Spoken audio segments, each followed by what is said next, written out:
आज हम डिस्कस करेंगे advantage of short food chains के बारे में।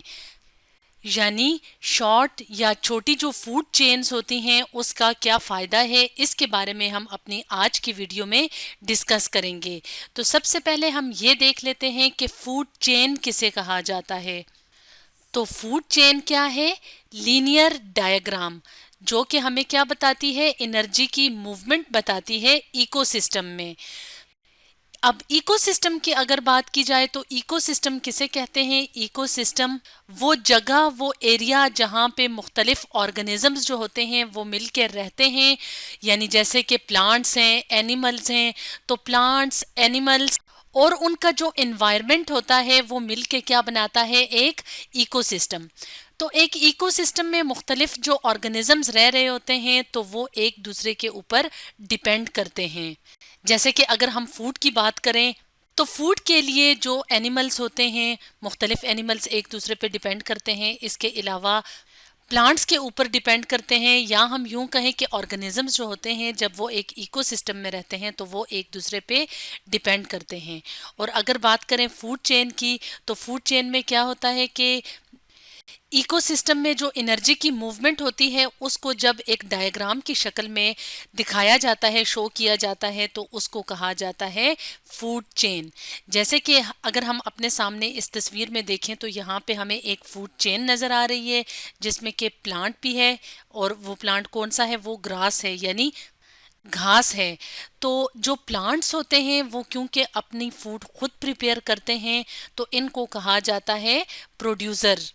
और प्रोड्यूसर्स वो ऑर्गेनिजम्स होते हैं जो अपना फूड खुद प्रिपेयर करके वो फूड खुद भी इस्तेमाल करते हैं और इसी फूड को बाकी के जो दूसरे ऑर्गेनिजम्स हैं वो इस्तेमाल करते हैं।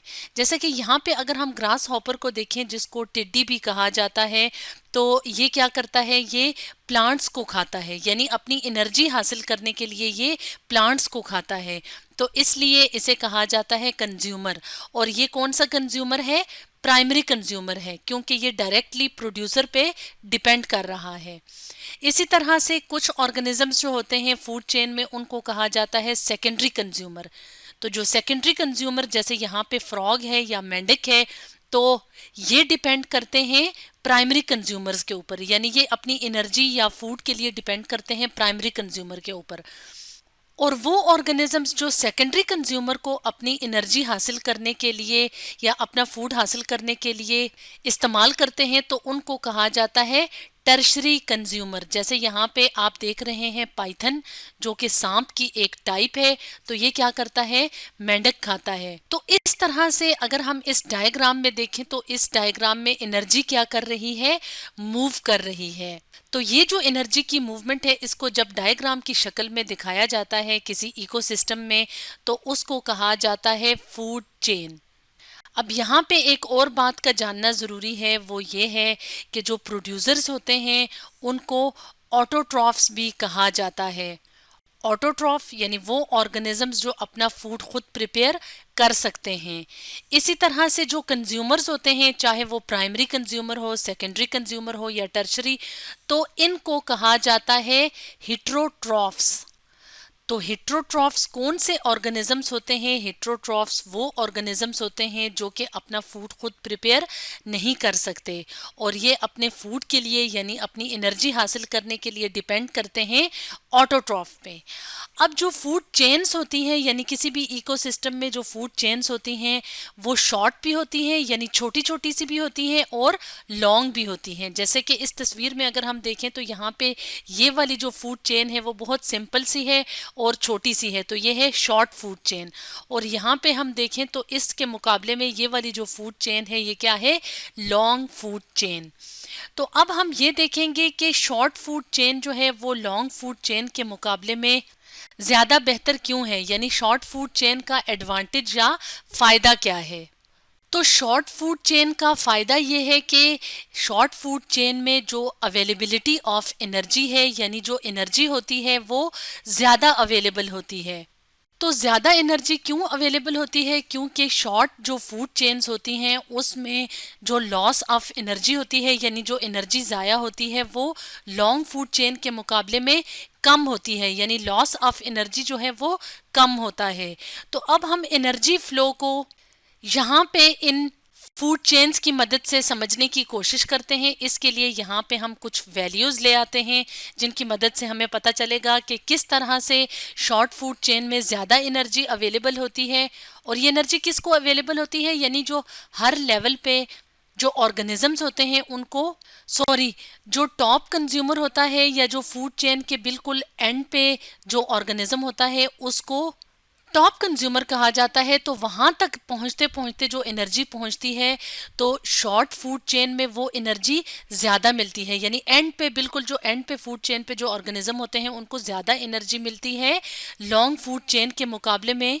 यानी लॉन्ग फूड चेन में जो एंड पे ऑर्गेनिज्म होता है उसको कम एनर्जी मिलती है।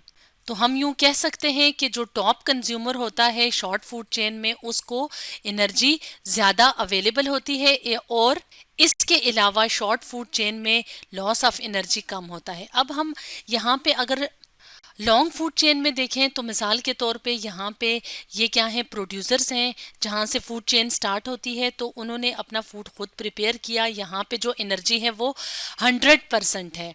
अब कुछ जो एनर्जी होगी, यानी जो ज़्यादा एनर्जी का हिस्सा होगा वो प्लांट्स खुद इस्तेमाल करेंगे अपनी ग्रोथ के लिए, अपनी डेवलपमेंट के लिए, मुख्तलिफ प्रोसेसेस के लिए, जैसे रिस्पायरेशन का प्रोसेस है, जैसे फोटोसिंथेसिस का प्रोसेस है। फोटोसिंथेसिस के प्रोसेस में प्लांट्स जो अपना फूड खुद प्रिपेयर करते हैं। तो ये जो सारे प्रोसेसेस हो रहे होते हैं इसके लिए एनर्जी की ज़रूरत होती है। तो ज़्यादा एनर्जी जो है वो ये प्लांट्स खुद यूटिलाइज करेंगे, यानी इस्तेमाल कर लेंगे। तो अब वो ऑर्गेनिज्म जो प्राइमरी कंज्यूमर्स होते हैं, यानी जो कि प्रोड्यूसर्स को खाते हैं अपने एनर्जी हासिल करने के लिए, अपने फूड के लिए, जैसे यहाँ पे हम माउस को देख रहे हैं, यानी जो चूहा है, तो यहाँ तक जो एनर्जी पहुँचेगी वो कितनी होगी, 10% होगी। अब इस 10% में ज़्यादा जो एनर्जी का हिस्सा होगा वो ये ऑर्गेनिज्म, यानी ये जो प्राइमरी कंज्यूमर है वो खुद इस्तेमाल करेगा। किसके लिए, ग्रोथ के लिए, डेवलपमेंट के लिए, मुख्तलिफ जो बॉडी के फंक्शंस होते हैं उसके लिए।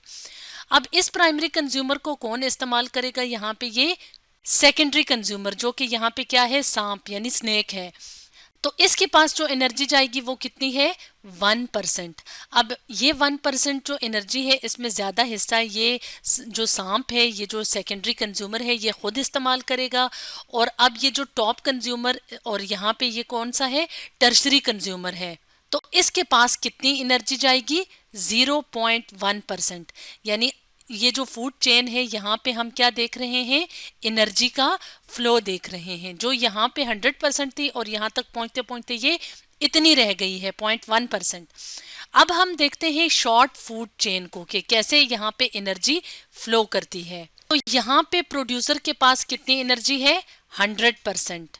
अब इस प्रोड्यूसर को कौन इस्तेमाल कर रहा है, प्राइमरी कंज्यूमर, और यहाँ पे प्राइमरी कंज्यूमर क्या है, रेनडियर यानी बारहसिंगा। तो इसके पास अब कितनी एनर्जी जा रही है, 10%, बिल्कुल इस तरह जैसे यहाँ पे थी 10%। और इस रेनडियर को जब फूड या एनर्जी के तौर पे सेकेंडरी कंज्यूमर इस्तेमाल करता है, जैसे यहाँ पे हम टाइगर देख रहे हैं, तो इस तक जो है वो कितनी एनर्जी पहुँच रही है, 1%। तो यहाँ पे जो एंड पे जो ऑर्गेनिज्म है तो उस तक 0.1% एनर्जी पहुँच रही है। जबकि शॉर्ट फूड चेन में हम देखें कि एनर्जी जो फ्लो करती है तो ये वाले जो बिल्कुल एंड पे ऑर्गेनिज्म होते हैं उन तक 1% एनर्जी मिलती है। तो 0.1% जो है वो एक कम अमाउंट है एनर्जी का, और 1% जो है वो इसके मुकाबले में ज़्यादा है। यानी 0.1% और 1% में से कौन सी वैल्यू ज़्यादा है, 1% वाली। तो इसका मतलब है कि जो शॉर्ट फूड चेन्स होती हैं वहाँ पे एनर्जी का लॉस जो है वो कम हुआ है। इसलिए जो टॉप कंज्यूमर्स होते हैं, जैसे यहाँ पे ये टॉप कंज्यूमर है, ये टॉप कंज्यूमर है, तो शॉर्ट फूड चेन में जो टॉप कंज्यूमर है वहाँ तक ज़्यादा एनर्जी अवेलेबल होती है। तो इस तरह से जो शॉर्ट फूड चेन है उसका एडवांटेज होता है। तो स्टूडेंट्स, आज हमने डिस्कस किया advantage of short food chains के बारे में।